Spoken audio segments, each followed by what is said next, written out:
Vale. Voy a encender la luz que si no lo veo. Y bueno, pues hoy vamos a hablar de dos mujeres republicanas, Victoria Kent. Bueno, yo os voy a hablar de Victoria Kent y luego de Margarita Nelken. Y como siempre le pongo un título, empapándome cuando empiezo a investigar sobre ella, le pongo un título a lo que me ha provocado su figura o su vida. La figura o la vida de Victoria Kent me ha provocado este título, Compromiso vital con la República. Y a lo largo de la exposición, pues veréis por qué le he puesto este título. Victoria Kent nace en Málaga. No se sabe la fecha exacta de su nacimiento, porque en documentos que aparecieron, unos pone en el 1891 y en otros en el 1896. Le dan más validez al 1891. Pero vamos, piensan que lo de las fechas puede ser. Ella se quitaba años de todas maneras, por coquetería se quitaba unos 5 años, pero también dicen que puede ser porque a la hora de los expedientes académicos, cuando fue a la universidad, no sé, a lo mejor necesitaba cambiar la fecha por algún motivo, total, que creen que es el 1891, pero no lo tienen claro. Nace en Málaga, su padre era comerciante de tejido, José Kent Román, y su madre, María Siano González, y era ama de casa. Eran liberales y de mente abierta. Y Victoria estudia magisterio. Espérate, a ver si esto, que no me va, un segundo. ¿Qué le pasa?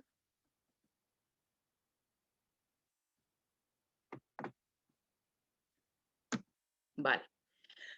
Estudia en la Escuela Normal de Maestras magisterio, y estas dos mujeres fueron sus referentes feministas, ya joven en la escuela. Estas dos mujeres fueron sus referentes feministas, Suceso Luengo y Teresa Aspiazu, pedagogas sociales, sobre todo Suceso Luengo es más conocida dentro de la pedagogía social. Y aquí os he puesto, voy a retirar aquí, un trozo de una conferencia de Suceso que me ha parecido muy bonita para hablar sobre Victoria y hablar sobre feminismo realmente. Y decía esto: tras de mí, por el camino abierto por mi paso y por mi ejemplo, estimuladas, vendrán luego las mujeres que en Málaga brillan por su saber. Hoy mis compañeras, mañana mis discípulas, y al brindaros los productos de sus bien cultivados talentos, os sentiréis resarcidos de la escasez de los míos. Aquí me ha gustado porque ya habla de esa línea de continuidad, de cuando aprendes de una profesora comprometida, pues tu compromiso luego lo vas a pasar también a otras. Para mí eso es la genealogía feminista, entonces me encanta lo opuesto. Victoria se fue a Madrid a estudiar Derecho y primero se fue a estudiar bachillerato y estuvo en la Escuela de Señoritas, y otra de sus referentes fue María de Maeztu. Más tarde estudió Derecho y este fue su profesor, Jiménez de Asúa, destacado jurista de la época, que estaba también muy comprometido con los derechos de las mujeres. De hecho, aquí en la imagen está aquí pone María Martínez Sierra, pero es María Lejárraga, y con las de la Cívica. La Cívica fue una asociación que nació también del liceo. Al terminar la carrera de Derecho, Victoria abre un bufete de abogados en esta calle. De hecho, en Madrid le han puesto esta placa, en la calle Marqués de Riscal. Abre un bufete de abogados de derecho laboral. Fue la primera en España que abrió un despacho, la primera mujer de derecho laboral. Daba asesoramiento jurídico al Sindicato Nacional Ferroviario y a la Confederación Nacional de Peritos Marítimos, llegando a presidir en el 27 el primer Congreso de Cooperativistas de España. Fue ella la presidenta del Congreso de Cooperativistas. Y ya en esa época empieza a formar parte ya de las asociaciones de mujeres de la época. Victoria perteneció a muchísimas asociaciones, aparte de que fue vicepresidenta del liceo, también estuvo en otra asociación, que ahora os lo diré, con Clara Campoamor y Matilde Huicini, que eran abogadas como ella, pero en esta época, al principio de estudiar, cuando terminó la abogacía, estaba en la asociación, esta es la asociación primera, absolutamente, bueno, primera, sí, más o menos puede ser la primera asociación feminista como tal de España. Eran las sufragistas de la época. Y esta era la Asociación Nacional de Mujeres Españolas, que estaba presidida por esta mujer, por María Espinosa, y por esta mujer, Consuelo González Ramos. Consuelo González Ramos sacó esta revista, La Voz de la Mujer, y es curioso porque hay una anécdota que me ha gustado y os la voy a contar también. Consuelo González Ramos, esta revista la hacían sus alumnas porque fue profesora de tipografía, de los tipos de tipografía para la impresión. Entonces sus alumnas eran las que trabajaban en esta revista. Y todas las que hacían esta revista y todas las alumnas que tenía, les hacía prometer que nunca iban a aceptar un contrato donde les pagasen menos que un hombre. Me parece súper curioso, ya en esta época, lo claro que lo tenía Consuelo González. Pues Victoria Kent participó y fue socia de Asociación Nacional de Mujeres Españolas. Y aquí también formó una asociación con las abogadas de su época, que eran Clara Campoamor, Matilde Huicini y Victoria Kent. Victoria también defendió a uno de los sublevados de Jaca, la sublevación militar que hubo antes de la proclamación de la República, en un consejo militar, y ganó, o sea, consiguió absolverlo. Cuando llega la República, a Victoria la nombran directora de prisiones. El gobierno provisional de Niceto Alcalá Zamora la nombra directora de prisiones. Y aquí le está haciendo una entrevista también una de las periodistas de la época, Josefina Canavias. Os estoy dando nombres porque van apareciendo mujeres que son muy interesantes y os doy los nombres para que busquéis porque vale la pena.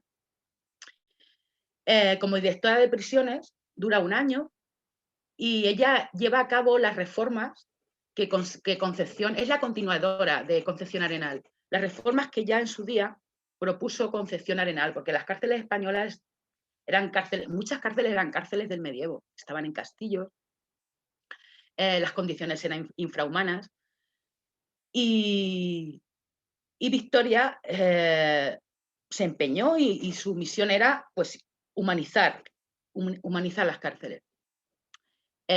Quitó las cadenas, ya no se podía encadenar a los presos, cerró 118 cárceles. De hecho, cuando iba a los pueblos, porque visitó muchísimas y las que veía que no estaban en condiciones las cerraba. Cuando visitaba los pueblos y ciudades, claro, había pueblos, por ejemplo, en Chinchilla, un pueblo de Albacete, que la cárcel estaba en el castillo, no querían los pueblos que se cerraran las cárceles y la recibieron a pedradas porque les iba a cerrar la cárcel. Pero la cárcel estaba en un castillo, eran mazmorras y era absolutamente el medievo. También fue la que instauró los permisos de los presos con motivo absolutamente justificado de muerte de un familiar, muerte de un padre, de una madre. También instauró que no les obligasen en las cárceles a ir a misa. Todo eso modernizó el sistema penitenciario. Ahí también construyó la cárcel de Ventas de mujeres, sin celdas de castigo. Esto a ver, todo esto, por un lado, hubo gente que la halagaba y la alababa, pero hubo mucha gente que se puso en contra de ella. O sea, tuvo muchas críticas. Y de hecho no consiguió todas las reformas que quiso llevar a cabo, no las consiguió, no se las aprobaron. También puso en marcha el cuerpo de funcionarias de prisiones, es una de la imagen. Ella es la que instauró que las mujeres pudiesen trabajar, fueran funcionarias de prisiones. Y Esta imagen me encanta. Otra anécdota, aquí está. Le avisaron de que una de las cárceles más peligrosas de España, la cárcel del Dueso, que era el Alcatraz de España, le avisaron de que se estaba preparando un motín. Y ella se presentó allí, sabiendo que había presos que estaban armados, se presentó allí y quiso que sacaran a todos los presos al patio y hablarles ella en el patio con todos los presos. Entonces ella cuenta esa experiencia en un artículo del diario El País, y aquí os voy, si puedo, no, os lo leo. Dice: medité y decidí mi viaje. Ordené formar a la población reclusa en el gran patio.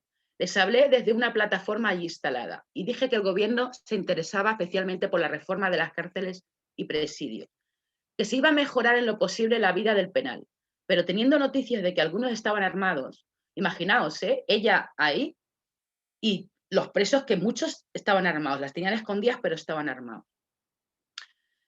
Sigo, de que algunos estaban armados, la primera condición que ponía era la del desarme inmediato. Lo recuerdo como si lo hubiera vivido ayer. El personal que estaba detrás de mí quedó sobrecogido. Siguieron unos minutos de silencio e incertidumbre, cuando de un lejano rincón situado a la derecha surgió un recluso joven, fuerte y decidido, y tomando el arma que llevaba en el bolsillo, la tiró al extremo del patio. A continuación, una lluvia de armas, imaginaos la escena. El primero, el joven sí reconoce la autoridad de Victoria, porque imaginaos en aquella época los presos que reconocían la autoridad de una mujer. Sí la reconoce y tira el arma. Y ya todos los demás tiran las armas. El penal quedó desarmado. Agradecí, no sin emoción, el rasgo viril y respetuoso y prometí lo que más tarde se fue realizando en el penal: el arreglo de un campo de deportes y la puesta en marcha de talleres de trabajo. Al día siguiente asistí a la comida en común. Las caras me sonreían. Este episodio constituye uno de los más fuertes recuerdos de mi vida. Y no me extraña. Eliminó los grilletes, ya os lo he dicho, y ordenó, que esto me gusta especialmente, que con los grilletes de las cárceles se le hiciese un busto a Concepción Arenal. Y me encanta por el reconocimiento que hace de Concepción Arenal, porque ella continuó, fue la continuadora de lo que Concepción Arenal ya había, la visitadora de cárceles, ya había dicho en su día. Bueno, y ahora pasamos a la etapa polémica de Victoria, la del voto. Y bueno, como ya sabéis, ella fue elegida diputada por el Partido Radical Socialista, y el día del debate con Clara, ella votó en contra. Entonces aquí os pongo las razones que ella dio para votar en contra. Creo que no es el momento de otorgar el voto a la mujer española. Lo dice una mujer que en el momento crítico de decirlo renuncia a un ideal. Quiero significar a la Cámara que el hecho de que dos mujeres se encuentren aquí reunidas, opinen de manera diferente, no significa absolutamente nada. Esto lo analizo desde el punto de vista de que luego la prensa lo que decía es que era, pues eso, pues que las mujeres no, como peleas de histéricas. Entonces ella quería dejar eso claro. No significa absolutamente nada, porque dentro de los mismos partidos y de las mismas ideologías hay opiniones diferentes. En este momento vamos a dar o negar el voto a más de la mitad de los individuos españoles. Y es preciso que las personas que sienten el fervor republicano, el fervor democrático y liberal republicano, nos levantemos aquí para decidir. Es necesario aplazar el voto femenino. Señores diputados, no es cuestión de capacidad, es cuestión de oportunidad para la República. Yo, analizando lo que dice, sabiendo más de su vida, sigo pensando que se equivocó. Aquí ella lo que primó fue la República. Y la República es una forma de Estado que puede ser feminista o no puede ser feminista. Entonces ella aquí optó por la República y ya está. O sea, para mí el voto, siguiendo a Clara Campoamor, era un fin en sí mismo, porque era la libertad, era un derecho. Ella aquí eso no lo vio, yo lo analizo de esta manera. Para mí se equivocó, pero no la voy a juzgar tan severamente como la otra vez, porque no. Bueno, ¿por dónde voy? En prisiones duró 1 año, ya os lo dije, os lo he dicho antes, si no se me ha pasado, porque no le concedieron todas las reformas que ella pretendía llevar a cabo y solo estuvo 1 año. Llega la guerra, ¿no? Llega la guerra y se exilia a París. Desde el exilio trabaja para los niños, para... A ver, ¿por dónde va? Desde París ayuda a pasar a niños la frontera. Ella se refugia en París y lo mismo que le pasó a otras, o sea, cuando París es tomado por los nazis, ella tiene que esconderse, pasa 4 años escondida como Ana Frank, la Cruz Roja es la que le ayuda y le consiguen un piso con un nombre falso y pasa 4 años escondida sin salir de ahí. Y aquí os he puesto, mientras aquí en España, en el 43 es cuando ya la juzgan, ella ahí está encerrada todavía en el piso. En España la juzga el Tribunal para la Represión de la Masonería y el Comunismo y la condenan a 30 años de cárcel. No los cumple porque no la pillan, pero la condena es de 30 años de cárcel e inhabilitación profesional. No podría haber sido abogada en España ya. Pero como os digo, ella está 4 años, este es su libro que escribe mientras está encerrada, 4 años en París, del 40 al 44, escondida en un piso durante ese tiempo, siendo Madame Duval. Ese era su nombre ficticio para poder esconderse de la Gestapo o de la policía de allí. Escribiría 4 años en París, novela con marcados tintes autobiográficos reflejados en el protagonista Plácido, un alter ego de la autora. El protagonista, su nombre es Plácido, pero es su alter ego. De París pasa a México y de México, en México ya trabaja formando allí a funcionarios de prisiones y modernizando las prisiones mexicanas y la llama a la ONU para trabajar en su sede en Nueva York. Y allí conoce a Louise Crane, que será su pareja. Aquí Louise Crane en esa época estaba con Elizabeth Bishop, la poeta. Victoria trabaja en la ONU 1 año, también hace un estudio durante ese año de las prisiones iberoamericanas y era trabajos sociales realmente para mejorar la sociedad, en este caso iberoamericana. Pero le pareció un trabajo muy burocrático y lo deja al año. Es elegida también ministra del Gobierno de la República en el exilio. Ese cargo lo ocupa durante... las fechas me bailan. Del 51 al 57. Y comienza su relación con Louise Crane. Louise Crane es una filántropa norteamericana, familia rica. Su madre, por situaros, su madre, por ejemplo, fue la fundadora, una de las fundadoras del MoMA, del Museo de Arte Moderno de allí, de Nueva York. Estaba relacionada con todos los intelectuales americanos de la época y con toda la cultura norteamericana. Luis le financia a Victoria una revista que desde Nueva York trabaja por la República, porque pueda haber en España, porque Victoria nunca pierde la esperanza de que en España vuelva a haber una república. Entonces ella, aunque esté en el exilio, no se resiste, no renuncia a seguir haciendo política, aunque sea desde ahí y a través de la revista. Aquí os he puesto 2 números. La revista perdía dinero, o sea, esto no lo hacían por ganar dinero. La revista la podía sacarlo, ya que os lo digo, porque Louise Crane tenía mucho dinero, pero esto no daba dinero. Esto era por amor a la República realmente y por amor a la política.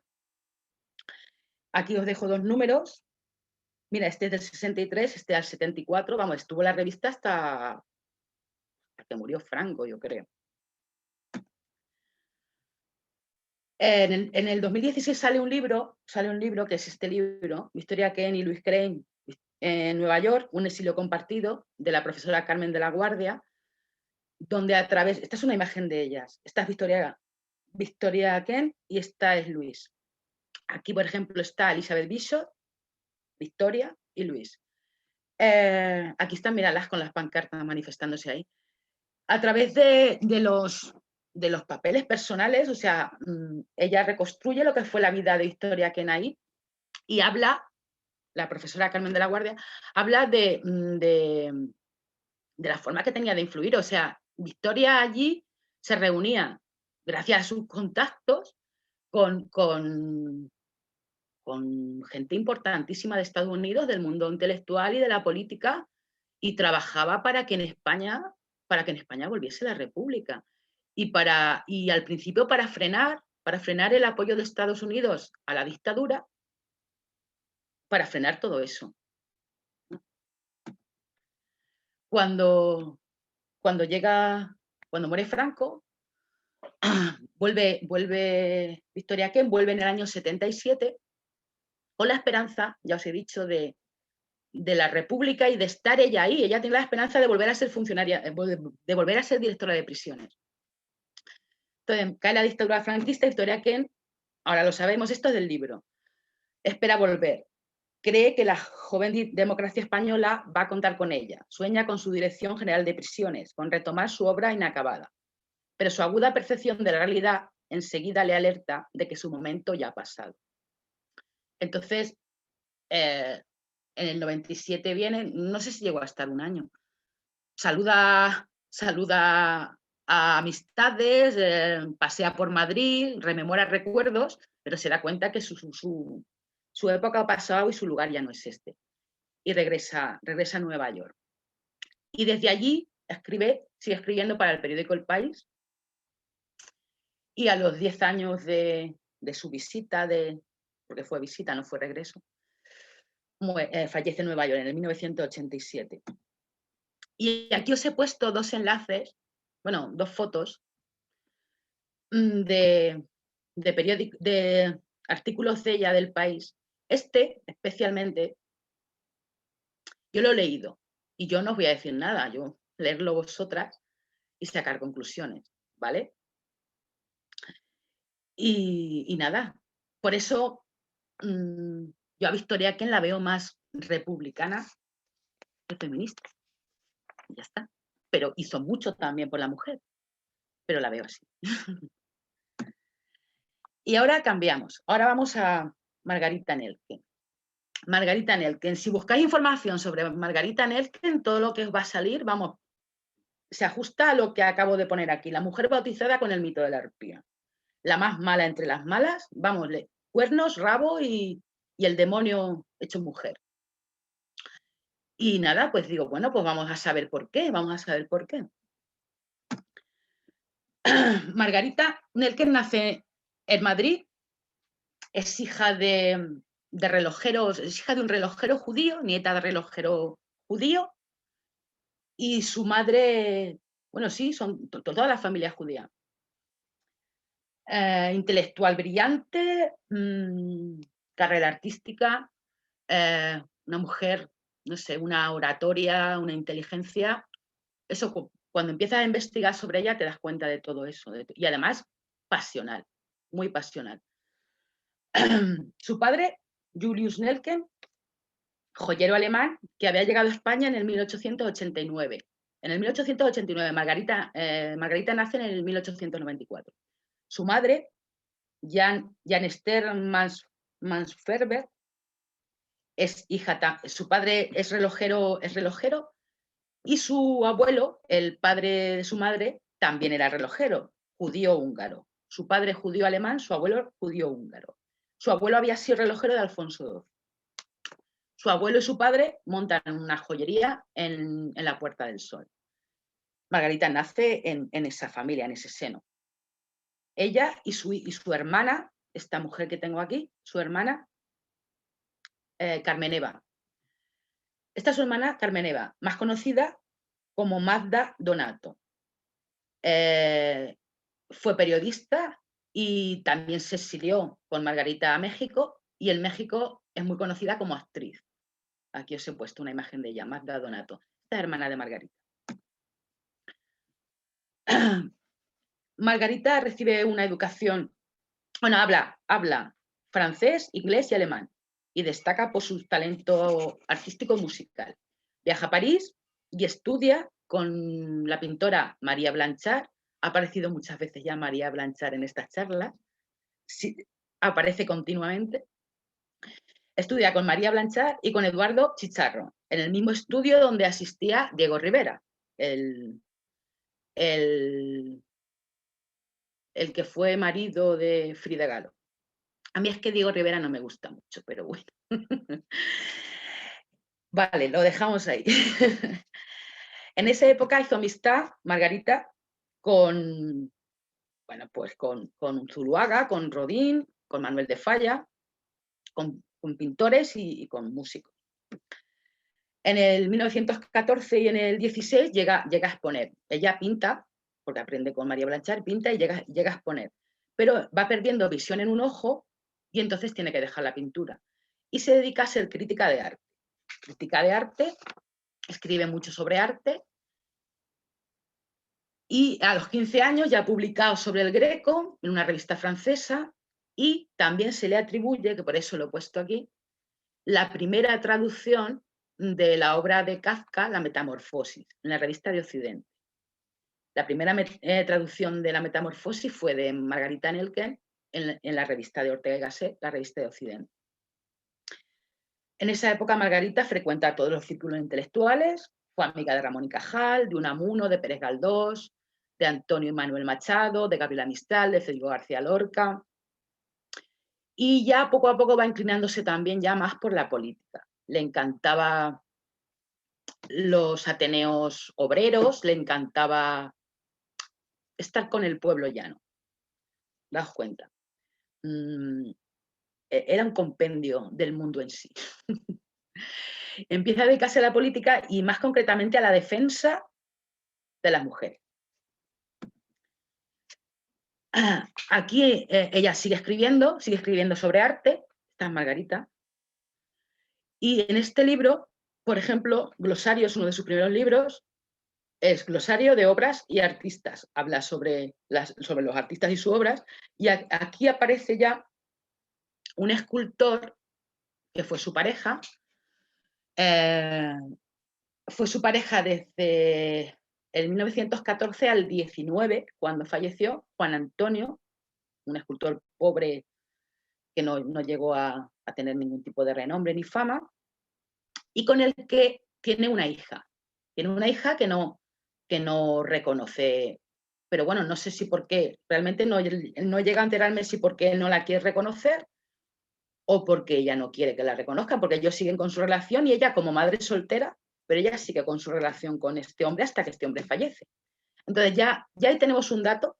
Margarita no se ajusta a ningún canon, es madre soltera, mientras sigue amor libre, como amante del padre de su hija, pero no como padre de su hija. Su hija es suya y es madre soltera. En el 19 muere Juan Antonio y ese mismo año Margarita empieza una relación con un diplomático andaluz, Martín de Paul, que está casado. Vamos aumentando. Es madre soltera de una niña y ahora mantiene una relación con un hombre casado. Imaginaos, en aquella época, el San Benito que le pondrían, ¿vale? Seguimos. La describen así, por aquella época la describen así, la describe un periodista del periódico La Calle. El periódico La Calle es un periódico socialista de la época. La describe rubia de ojos azules, cara de damisela, versallesca, bonita y buena moza, gentil y alada, cual si fuese una de sus muñecas de época que después de una noche de sombras, al lucir el sol, saltarina, con su encanto de muñeca, tomó vida y echó a andar. Parece una muñeca de porcelana. No sé. Pero seguimos. Bueno, os adelanto también que en la época de la República ya Martín de Paul se divorcia de su mujer, porque como se concede el divorcio, y se casa con Margarita y tienen a este niño que es Santiago. Y ya, como a él sí lo reconoce, pues también le pone el apellido a Magda, la niña de Juan Antonio y Margarita, ¿vale? Vale. Margarita empieza a interesarse por la política y concretamente por los derechos de la mujer y escribe este libro. Este libro fue una revolución en la época. La condición social de la mujer en España. Os cuento como anécdota que este libro, una maestra de Lleida se lo dio a conocer a sus alumnas y la echaron por este libro, ¿vale? Margarita Nerkel, en este libro más o menos os leo un poco. Margarita Nerkel era partidaria del abolicionismo. Era abolicionista de la prostitución, pero absolutamente clara. Lo tenía clarísimo. Por considerar intolerable para la dignidad del ser humano que existiera un comercio con sus reglamentos de impuestos y tarifas. Así de claro. Ella en este libro hablaba de la hipocresía sexual en cuanto a los dos papeles diferenciados de lo que tenía que hacer un hombre y tenía que hacer una mujer en todos los planos. O sea, está hablando del género. Está hablando del género. Era muy, muy dura también con la Iglesia Católica. También hablaba sobre de una cosa que me ha parecido muy interesante, que muy poca gente ha hablado de eso. Ella, vamos a ver, las mujeres que trabajaban en la confección, porque era un trabajo, una salida laboral entonces para las mujeres, ella decía que los conventos les hacían a estas mujeres les hacían una competencia desleal, porque las monjas cosían mucho y no cobraban nada, con lo cual en los conventos o sea, hacía que luego estas mujeres no pudiesen tener, la que no estaban en los conventos, un sueldo digno, porque claro, van a ir a comprarle la ropa a las monjas porque no cobran nada y va a ser más barato. Entonces estas mujeres nunca podían tener, las que no estaban en el convento, un sueldo digno. Y bueno, hablaba de muchas cosas más. Estableciendo la investigación que me voy. También era muy crítica con los hijos ilegítimos, era muy crítica con la posición, por supuesto, por la parte que le tocaba, de las madres solteras en España. Y bueno, y sobre todo lo que os digo, abolicionista de la prostitución de una manera clara y radical. Aquí hay una de las frases de Margarita al respecto. ¿Hasta cuándo la prostitución española seguirá siendo una vergüenza? No para las prostitutas, no para las prostitutas. Esto hay que dejarlo claro, porque muchas veces nos dicen que las abolicionistas somos enemigas de las prostitutas. No, no vemos indigna a una prostituta. El indigno es el putero. Y eso tiene que quedar claro. Y la industria de la prostitución. Ella es víctima. ¿Hasta cuándo la prostitución española seguirá siendo una vergüenza? No para las prostitutas, sino para todo el país socialmente culpable y responsable. Esto lo decía Margarita Nilke en finales de los 20, principios de los 30. Claro, luego, pues claro que le llaman arpía. Claro. Pero seguimos. Vamos, en el 19, sí, abre la Casa de los Niños de España. La Casa de los Niños de España era como una especie de, no orfanato, porque sí que tenían padre, era como una especie de guardería laica, porque entonces tenemos que recordar que todo eso, la educación pertenecía, aunque ya había escuelas laicas con la educación libre de enseñanza y todo lo demás, pero en lo referente, a ver, la Iglesia nunca ha querido soltar la educación en España y eso lo tenemos claro. Entonces, ella abrió la Casa de los Niños de España, que acogía a niños ilegítimos, legítimos también, de madres trabajadoras. La casa llegó a albergar a 80 niños. Era una experiencia sana de convivencia para las criaturas ausentes de credo, donde se ignoraba el carácter de la relación de sus padres. Quiero decir, si había madres solteras, no pasaba nada. Porque hubiese niños que estuviese su padre y su madre casados y otros que la madre fuese soltera. Ella quería, era un experimento y ella quería quitar todos los prejuicios y todo eso. Por supuesto, la prensa conservadora se cebó con ella, con una campaña brutal, como siempre, y pues la gente que daba dinero para poder mantener este sitio dejó de darlo, fue dejando de darlo. Entonces, uno de los, no dice quién, un aristócrata le dijo a Margarita que él se comprometía a seguir financiando la Casa de los Niños de España con la condición que dejase de ser laica y que entrase la Iglesia ahí. Y entonces ella la cerró. La cerró y ya está. Aquí os he puesto, como os he dicho que ella recibió educación artística y tenía amistad con mucha gente de la pintura, Julio Romero de Torres le pintó un cuadro. De hecho, este cuadro está aquí en la Casa Museo de Julio Romero de Torres. Esta es Margarita Nelken. Y os he puesto dos frases que he encontrado que describen, esta es la visión que tenían Paul Preston y Federica Montseny de la Merkel, iba a decir, de la Nelken, ¿vale? Su energía ilimitada y su entusiasmo constante la impulsaron a cruzar las fronteras del decoro y de las expectativas sociales y sexuales de la época. Paul Preston, así la describe. Y Federica Montseny la describe de esta manera. Tuvo una vida sexual libre y eso molestaba profundamente. Ya me voy haciendo una idea del porqué de la arpía. Seguimos. Otra cosa, antes de pasar aquí. Ella también estaba en contra de que se le concediera el voto a la mujer. Ella decía, ella no votó ese día.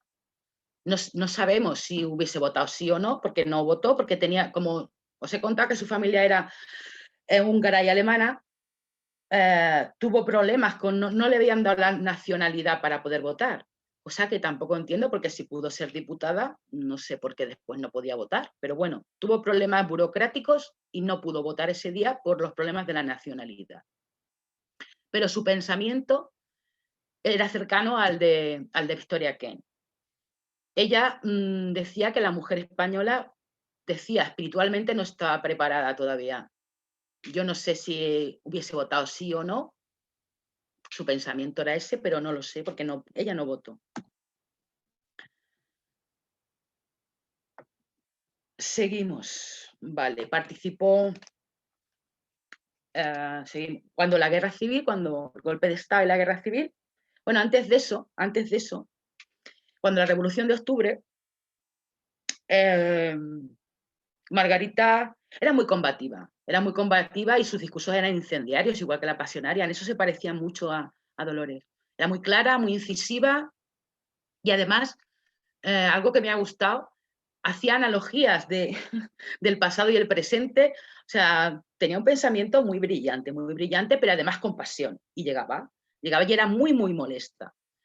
Cuando la Revolución de Octubre, ella participó activamente en la Revolución de Octubre y claro, cuando la República tuvo que no sé cómo llamarlo, pues eso, castigar, bueno, sí, castigar esa revolución, pues a ella le quitaron la inmunidad.